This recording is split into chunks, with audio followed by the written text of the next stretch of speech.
Hey! In front of me is REALME C11 2021, and today I would like to show you how you can set up an alarm clock on this device. First of all, you need to find clock and tap on it. Then select alarm at the bottom left corner if it's not already on, and tap on this blue plus icon. Following that, set up an hour, and when you're ready, click on OK. Then choose repeat and select days of the week. I will go with Mondays and Fridays. Now click on vibrate to disable or enable vibrations and choose label. Label your alarm however you wish to. And choose OK. Then you can also click on dismiss over here to turn off your alarm. And then click on this bell icon. Now just dismiss over here and pick one of those. Melodies as an alarm sound by tapping on the one that you wish to set up and going back.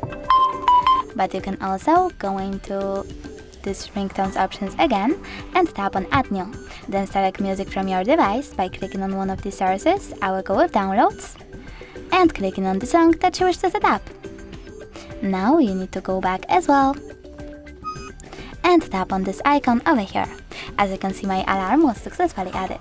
If you wish to turn it off completely, not only dismiss it, click on the switcher next to it. If you wish to turn it back on, click on the same one. If you wish to delete your alarm, click on this little icon over here and just delete. If you wish to customize even more alarm settings, click on those three dots at the top right corner, select settings and adjust them to your liking. Thanks so much for watching. If you enjoyed this video, don't forget to leave a like, comment and definitely subscribe. Bye!